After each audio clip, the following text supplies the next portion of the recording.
c'est Tata Christelle. Eh bien, je suis très heureuse de vous retrouver ce dimanche pour notre culte connecté Impact Junior Nantes chez vous. Alors, je vous adresse les salutations de tous les moniteurs, de toute l'équipe Impact Junior qui vous adresse un grand bonjour.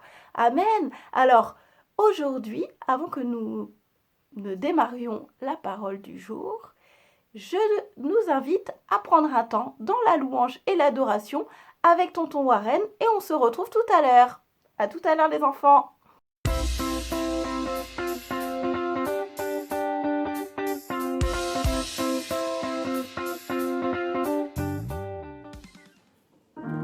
Bonjour les enfants, c'est tonton Warren. Comment allez-vous? Très bien, j'espère.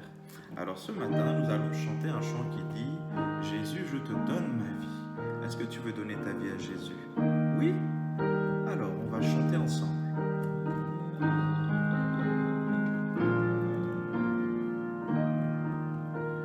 Jésus, je t'adore. Je te donne ma vie. Je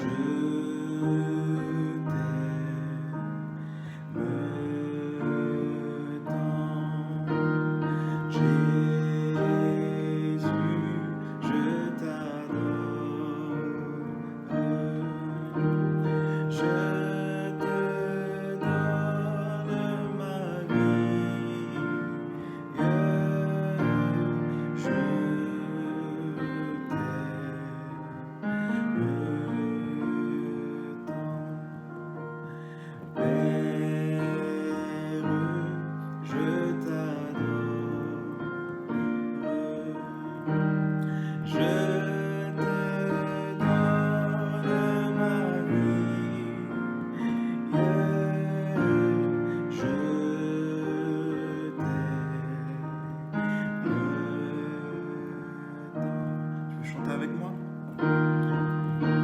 Amen. Nous disons à Jésus, je te donne ma vie. Ça veut dire, tous les jours, je veux vivre avec toi.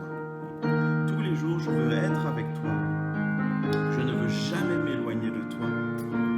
Parce que je t'aime, Seigneur. Je t'aime, Papa. Je t'aime. Tu es mon ami. Tu es mon papa. On y va. Jésus, je t'adore.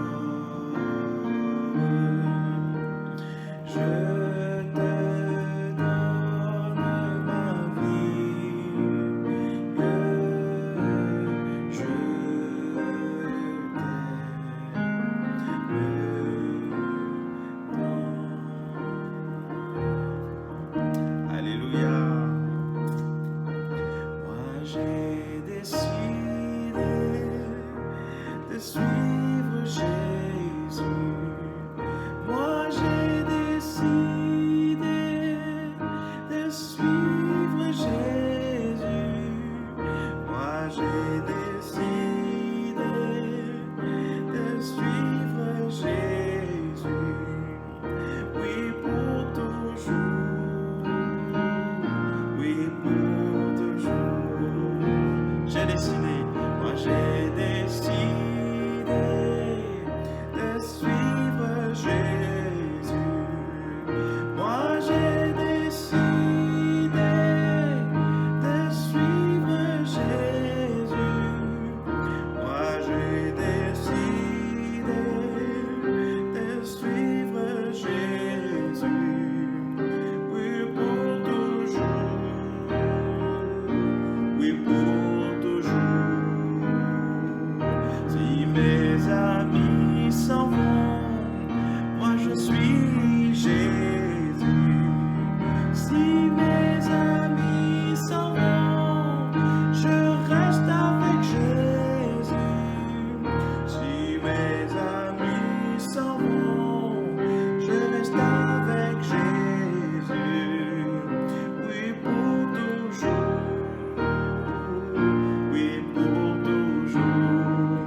suivre Jésus. Moi j'ai décidé de suivre Jésus.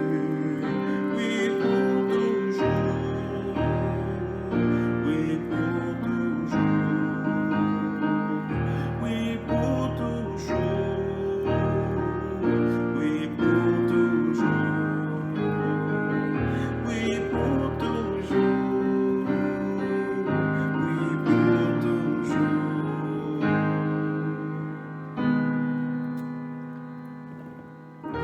Amen, Seigneur. Nous avons décidé de te suivre. Nous avons décidé de rester avec toi, Papa. Merci, Seigneur, de nous aider à rester avec toi. Merci, Seigneur, de nous aider à rester dans ta présence, dans ton amour. Merci pour tous les enfants qui écoutent cette vidéo ce matin, qui la regardent. Seigneur, aide-nous à ne jamais nous éloigner de toi. Amen. Aide aussi nos parents, Seigneur. Aide aussi nos papas, nos mamans à ne jamais s'éloigner de toi. Merci, Papa.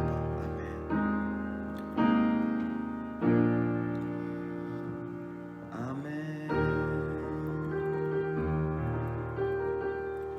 Soyez bénis les enfants. Merci Tonton Warren pour ce merveilleux moment dans la louange et l'adoration. Nous bénissons le Seigneur pour ta vie. Chaque dimanche, vraiment, tu nous permets de pouvoir encore davantage nous connecter avec le Seigneur. Amen. Alors les enfants, dimanche dernier, nous avons vu deux miracles qui témoignaient de la puissance de Jésus. Amen. Le premier miracle, eh bien, il s'agissait du miracle où Jésus calme la tempête. Amen. Nous avons vu qu'il parlait au vent, il parlait à la mer, il parle aux éléments et les éléments se calment. Et tout se calme, tout répond à la parole de Jésus. Amen. Et nous avons vu que les disciples s'inquiétaient, les disciples disaient « Oh là là, Seigneur », les disciples dans la barque s'inquiétaient, mais ce passage nous rappelle que lorsque on est avec Jésus, lorsqu'on est dans la présence de Dieu, parce que Jésus, eh bien, c'était la présence de Dieu qui était en lui, eh bien, nous n'avons pas à nous inquiéter. Nous n'avons à nous inquiéter de rien. Amen. Qui le croit? Amen. Et le deuxième miracle que nous avons vu, eh bien, c'est un miracle où Jésus a marché sur l'eau. Et à un moment donné, Pierre a voulu le rejoindre et a dit, Seigneur, si c'est toi, eh bien, est-ce que je peux venir à toi? Jésus lui dit, oui, viens. Mais nous avions vu que Pierre, à un moment donné, a douté, il a commencé à avoir peur. Quand le vent a commencé à souffler, il a commencé à s'inquiéter. Il s'est enfoncé dans l'eau. Et Jésus l'a rattrapé, l'a ramené. Il lui a dit, mais Pierre, pourquoi as-tu douté? Et il a dit à ses disciples, dans les deux passages, on le voit, homme de peu de foi. La foi, c'est ce qui va faire c'est ce qui fait que tu crois, malgré tout ce qui se passe. Tu te dis, Dieu est là, Dieu avec moi, Dieu me tient, je ne crains rien, je ne dois m'inquiéter de rien. Amen. Gloire à Dieu. Alors, et nous avons vu également un verset, le verset de Marc 9 au verset 23 qui nous dit que tout est possible à celui qui croit. Et j'espère que tu es de ceux qui croient que rien n'est impossible à Dieu parce que c'est ce que la parole de Dieu dit. Donc tu dois te saisir de cette parole et croire que tout est possible. Si tu crois, tout est possible avec le Seigneur. Amen. Alléluia.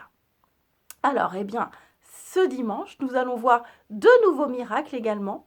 Et je vous rejoins tout de suite pour la parole du jour. À tout de suite les enfants.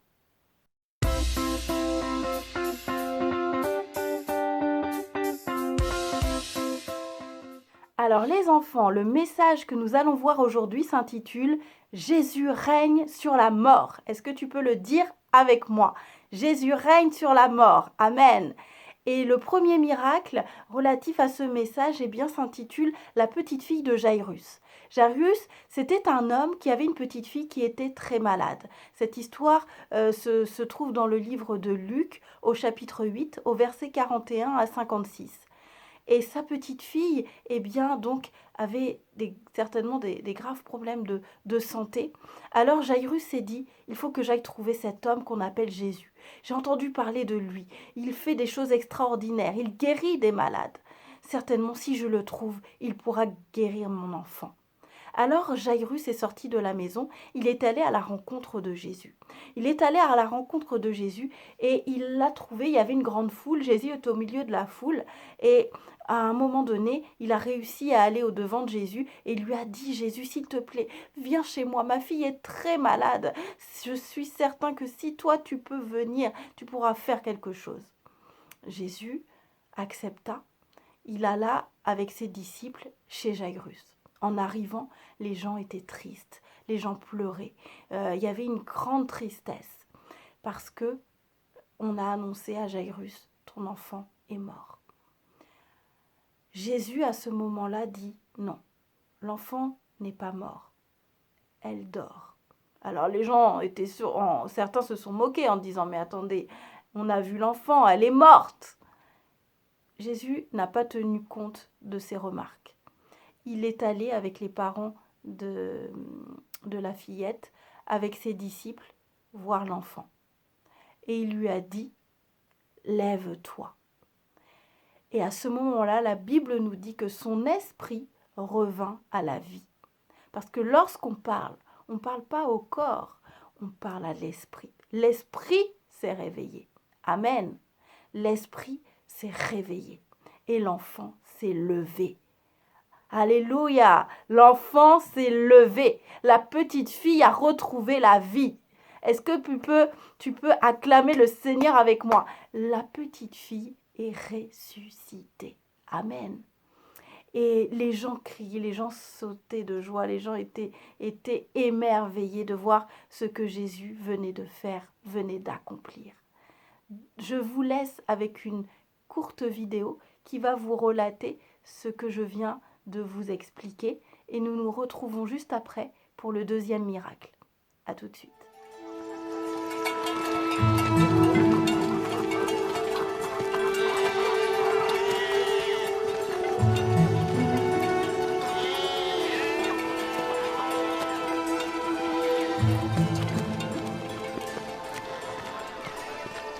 Rabbi, je t'en prie. Ma petite fille est à l'extrémité. Je t'en prie, viens, impose-lui les mains, afin qu'elle soit sauvée et qu'elle vive. Conduis-moi dans ta maison.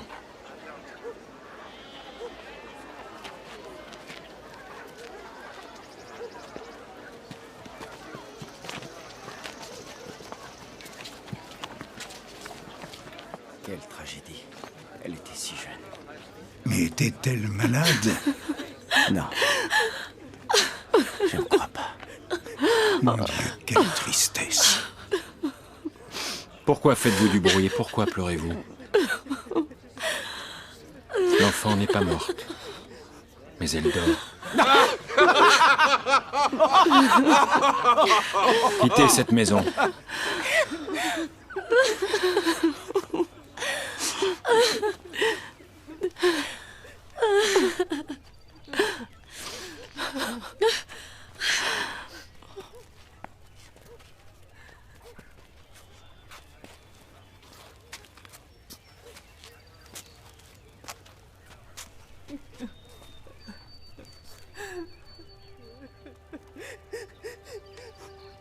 Talita Kumi.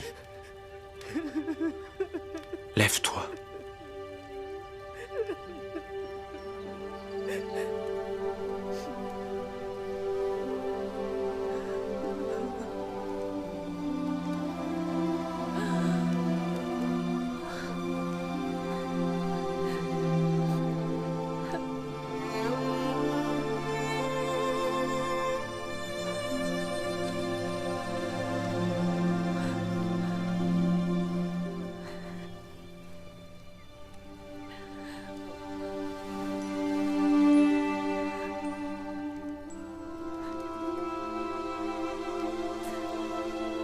Ne dites à personne. ce qui s'est fait dans cette maison en ce jour. Qu'on lui donne quelque chose à manger.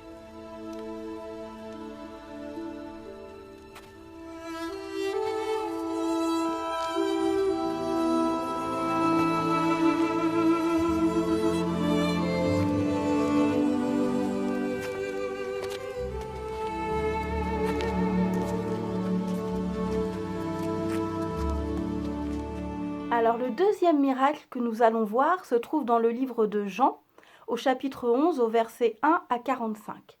Et dans ce passage, nous allons voir que Jésus va ressusciter un grand ami à lui, Lazare. Mais je vais vous laisser une vidéo qui va vous relater ce miracle. Et nous nous retrouvons juste après. Amen.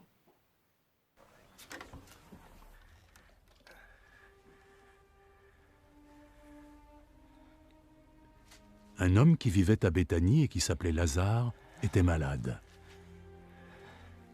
Béthanie était le village où vivaient Marie et sa sœur Marthe. Marie était celle qui avait répandu du parfum sur les pieds du Seigneur et les avait essuyés avec ses cheveux. Et c'était son frère Lazare qui était malade. Les sœurs firent parvenir un message à Jésus. « Seigneur, ton cher ami est malade. » Quand Jésus en prit connaissance, il dit « La maladie de Lazare n'est pas destinée à le faire mourir. Elle s'est manifestée pour rendre gloire à Dieu, et elle sera le moyen par lequel le Fils de Dieu sera glorifié. » Jésus aimait Marthe et sa sœur, ainsi que Lazare. Pourtant, lorsqu'il apprit que Lazare était malade, il resta 2 jours de plus à l'endroit où il était.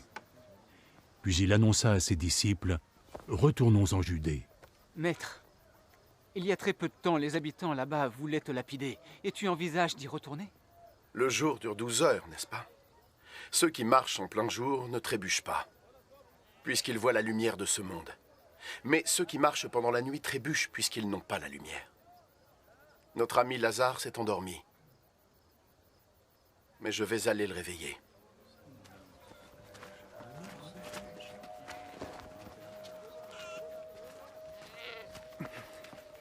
S'il est endormi, Seigneur, il devrait guérir.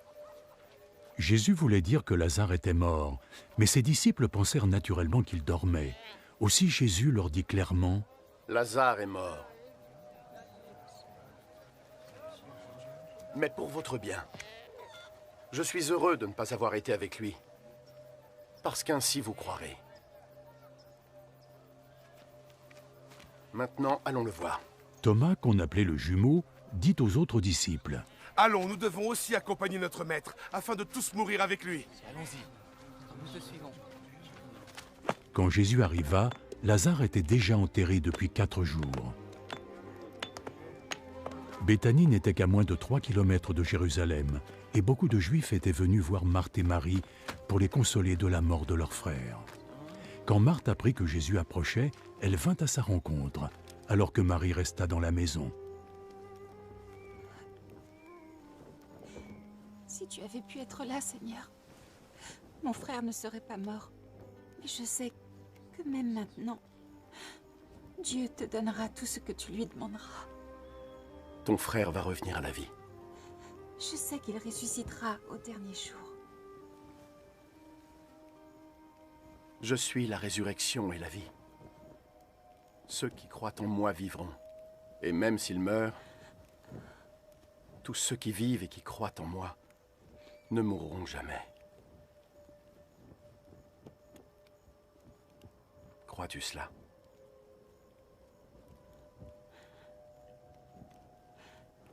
Oui, Seigneur.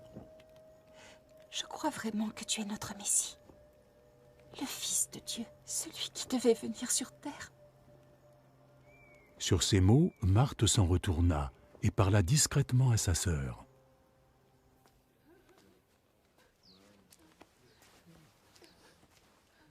Le maître est ici. Et il demande à te voir. Va. Dès que Marie eut entendu cela, elle se leva et courut pour le rejoindre. Jésus n'était pas encore entré dans le village, mais il était toujours à l'endroit où Marthe l'avait rencontré.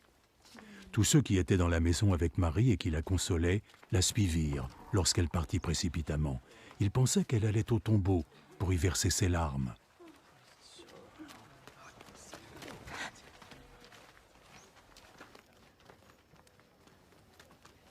Marie arriva où était Jésus, et dès qu'elle le vit, elle se jeta à ses pieds. Seigneur!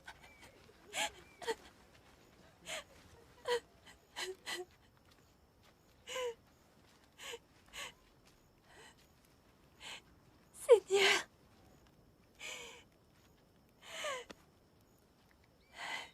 Si seulement tu avais été là, mon frère ne serait pas mort. Jésus la vit pleurer, comme il vit pleurer ceux qui étaient venus avec elle.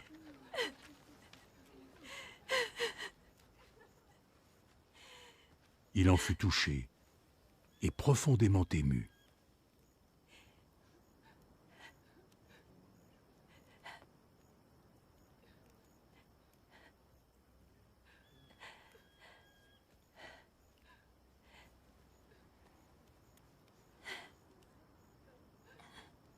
Où l'avez-vous enterré? Par ici, Seigneur.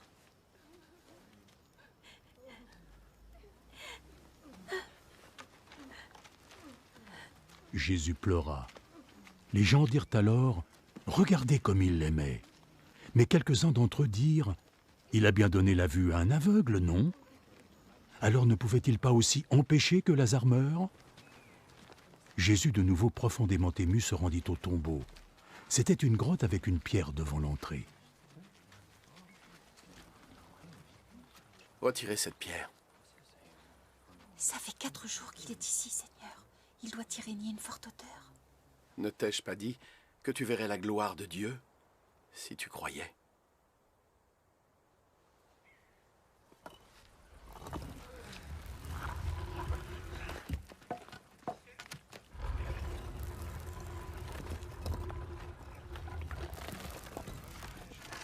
Alors la pierre fut retirée.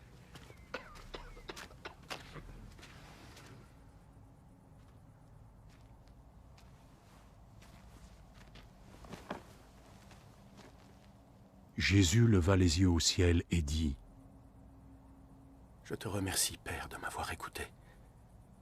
Je sais que tu m'écoutes toujours. Mais je dis cela pour le bien de ces gens, de sorte qu'ils croiront que tu m'as envoyé. »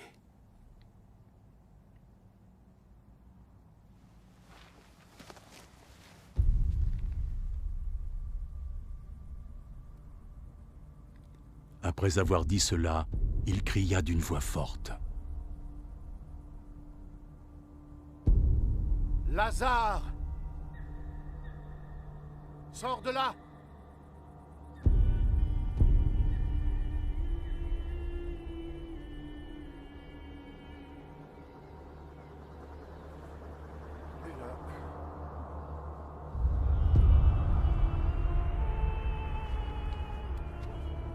Et le mort sortit.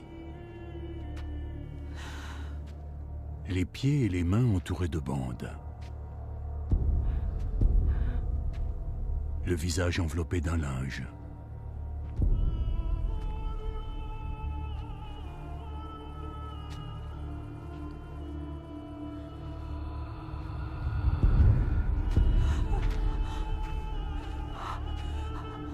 Retirez-lui ses liens et laissez-le aller. Beaucoup de ceux qui étaient venus rendre visite à Marie furent témoins de ce que fit Jésus, et ils crurent en lui. Alors les enfants, dans ce deuxième miracle que nous venons de voir, nous voyons que Jésus a ressuscité un de ses grands amis, Lazare, et lorsque il a appris au tout début la maladie de son ami, qu'il était très malade, lorsque les disciples vinrent lui annoncer cela, Jésus ne s'est pas particulièrement inquiété. Il a dit « Cette maladie, ce sera pour la gloire de Dieu ». Et il est resté 2 jours à continuer de faire ce qu'il avait à faire, parce que Jésus faisait toujours les choses de manière inspirée par le Saint-Esprit. S'il avait jugé que si le Saint-Esprit ne lui avait pas convaincu qu'il fallait aller, il n'allait pas. Mais quand le Saint-Esprit venait le convaincre qu'il fallait partir, il partait. Et au bout de 2 jours, il est donc parti. Il a rejoint Marie et Marthe, qui étaient très attristées, qui vinrent se jeter à ses pieds en pleurant. Et puisque, en fait, on lui annonce que Lazare est mort. Et on voit ici que Jésus est attristé, il est ému et il va même pleurer. Parce que Jésus était Dieu, certes, mais il était aussi homme. Amen. Il avait des émotions également, comme toi et moi. Et alors Jésus, eh bien, n'a pas regardé à tout cela. Il a demandé à Marthe de l'amener près du tombeau. Et Marthe, à un moment donné, elle dit, mais Jésus, parce qu'il demande effectivement à ce qu'on enlève la pierre du tombeau. Et Marthe lui dit, mais Jésus, ça va sentir mauvais. Alors Jésus lui dit, si tu crois, tu verras la gloire de Dieu. Si tu crois, tu verras la gloire de Dieu. Et alors, il dit à Lazare, Lazare, lève-toi. Et Lazare est revenu à la vie. Lazare s'est levé encore avec les bandelettes. La Bible nous dit qu'il avait encore les bandelettes sur le corps. Parce qu'à l'époque, on mettait des bandelettes autour du corps des personnes qui étaient mortes. Et Lazare, effectivement, s'est levé. Et il est revenu à la vie. Amen, amen. On voit ici que rien ne peut arrêter Jésus. Rien ne peut arrêter la puissance de Dieu qui vit en lui et qui vit aussi en toi de la même manière. Pas même la mort. Amen. Dis avec moi, pas même la mort. Rien ne peut venir s'opposer à la vie de Christ, à la vie de Jésus, à la vie de Dieu. Alléluia. Rien ne peut venir empêcher quoi que ce soit. Quand Dieu a décidé que ça s'accomplira, ça s'accomplira. Amen. Et il est celui qui rend l'impossible possible. C'est impossible pour les hommes, mais pour Dieu, c'est possible. Et de la même manière, tu dois croire que c'est possible. Alléluia. Gloire à Dieu. Alors, le verset que nous allons voir aujourd'hui se trouve dans le livre de Jean au chapitre 11 et au verset 41. Et je l'ai cité tout à l'heure en relatant l'histoire, il nous dit, si tu crois, tu verras la gloire de Dieu. Est-ce que tu peux le redire avec moi, avec puissance, avec ferveur, avec détermination? Si tu crois, tu verras la gloire de Dieu. Si tu crois, si tu penses que Dieu peut le faire, tu verras des choses extraordinaires, des choses spectaculaires se passer. Amen. Dieu ne regarde pas à ton âge, que tu aies 7 ans, 8 ans, 9 ans, 10 ans. Peu importe. Dieu regarde à ce que tu as dans ton cœur. Si tu crois fermement, si tu as la foi, si tu crois que Dieu peut le faire, eh bien, il le fera. Amen. Que le Seigneur soit glorifié au travers de cette parole. Alléluia. Amen.